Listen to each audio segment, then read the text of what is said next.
Guys আসসালামু আলাইকুম। আমি আরেকটা নতুন ভিডিও নিয়ে আপনাদের সামনে হাজির হতেছি। আমি রুনা হোসাইন। আমি আজকে লাল মুরগি আলু দিয়ে কিভাবে ঝোল, মজাদার ঝোল রান্না করা হয় সেটা আপনাদের সাথে শেয়ার করতেছি।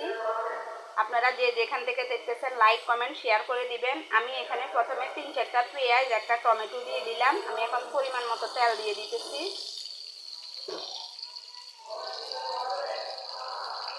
তেল দিয়ে দিলাম। আমি টমেটোটা গলার জন্য পরিমাণ মতো লবণ দিয়ে দিতেছি।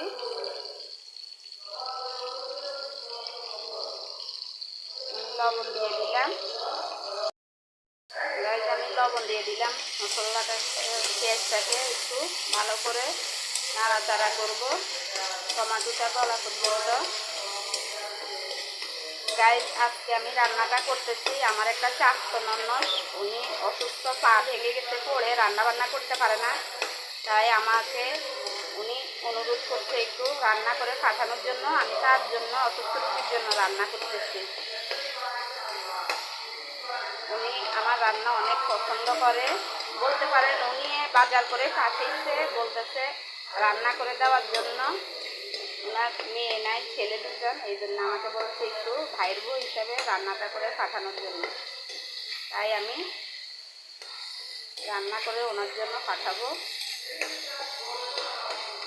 আমি বাজার এতদিন আমি পাঠাইছি, আমি সব কিছু পাঠাইছি, এতদিন পর্যন্ত রান্না করে করে পাঠাইছি। এখন উনি আজকে বলতেছে আমি একটু, এতদিন তো তুমি পাঠাইছো, আজকে আমি একটু বাজার করে পাঠাই, তুমি রান্নাটা করে দাও আমাকে। তার জন্য শুটকি বোনা, লাল মুরগি রান্না, আরেকটা রেসিপি আছে, ওইটাও শেয়ার করব। এগুলো ওনার জন্য রান্না করতেছি। গাইস পেঁয়াজ আর ইয়ের মধ্যে, টমেটোর মধ্যে আমি আগে মুরগিটা দিয়ে দিব। আমি এখানে লাল মুরগি একটা নিয়েছি, লাল মুরগিটা দিয়ে দিলাম। আমি একটু তেলের মধ্যে লাল মুরগিটা কষাবো।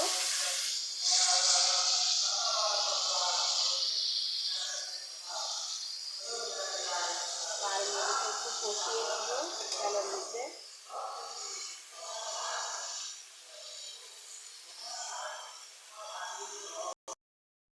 আমি এখানে একে একে সব মশলা দিয়ে দিব। আমি এখানে রসুন বাটা দিতেছি 3 টেবিল চামচ, আদা বাটা দিতেছি 2 টেবিল চামচ। আদা বাটাটা দিলে লাল মুরগিটা সিদ্ধ হয় তাড়াতাড়ি, এই জন্য আমি আদা বাটাটা, রসুন বাটাটা দিয়ে দিচ্ছি। আমি এখানে এখন দিয়ে দিব জিরের গুঁড়া 2 টেবিল চামচ, 2 টেবিল চামচ জিরের গুঁড়া দিয়ে দিলাম। ধনিয়া গুঁড়া দিয়ে দিলাম 1 টেবিল চামচ।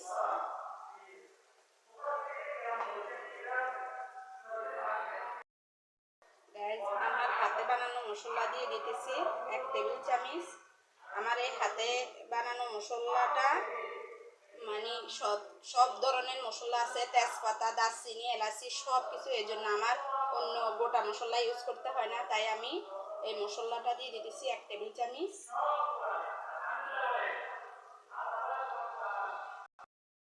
আমি হলুদের গুঁড়া দিয়ে দিব এখন 2 টেবিল চামচ। মরিচের গুঁড়ো দিয়ে দিব 2 টেবিল চামচ। আর মুরগি একটু ঝাল ঝাল খেতে হয়। আমি এখন মশলাটা একটু নেড়ে দিব।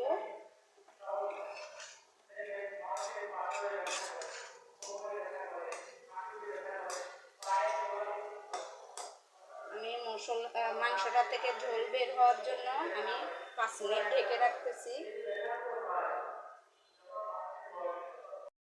গাইজ আমি 10 মিনিট পরে আবার ঢাকনাটা উঠালাম। দেখেন একদম মাংসটা কষানো হয়েছে। আমি এখন ঝোল দিয়ে দিব, পানি দিয়ে দিতেছি আর কি। আপনারা আমাদের নোয়াখালী ভাষায় বলে ঝোল, আমি পানি দিয়ে দিতেছি।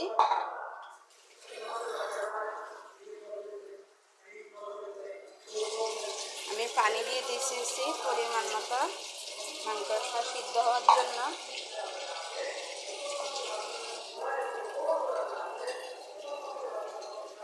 পানি দিয়ে দিলাম গাইজ।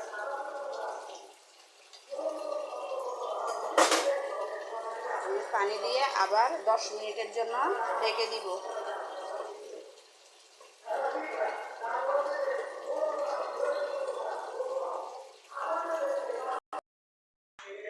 গাইজ আমি 10 মিনিট পরে ঢাকনাটা উঠালাম, মাংসটা কষিয়ে নিয়েছি।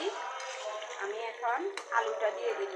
আলুটা মাংসের সাথে একটু কষবে, তার জন্য আমি এখন আলুটা দিয়ে দিব। আমি এখানে 3-4টা আলু নিচ্ছি বড় বড় সাইজের।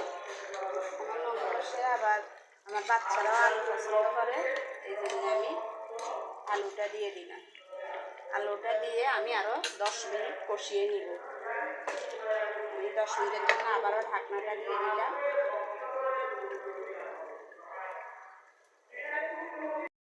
গাইজ আমি 10 মিনিট পরে আবার ঢাকনাটা উঠাবো। আমার আলু আর মাংসটা কষানো হয়ে গেছে। আমি আবার হালকা করে পানি দিয়ে দিতেছি, বেশি দিব না। আমি দিয়ে আবার 10 মিনিট ঢেকে দিতেছি। গাইজ আমি 10 মিনিট পরে আবার ঢাকনাটা উঠালাম। উঠিয়ে এখন দেখেন ঝোলটা ঘন হয়ে আসছে। আমি এখন হালকা বাটা জিরা দিয়ে একটু নেড়ে চেড়ে নিব।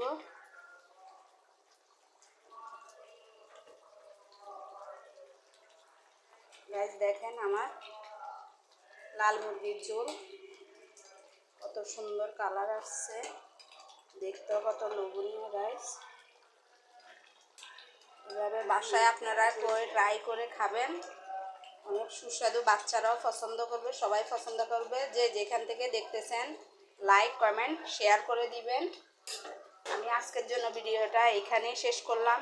আল্লাহ হাফেজ।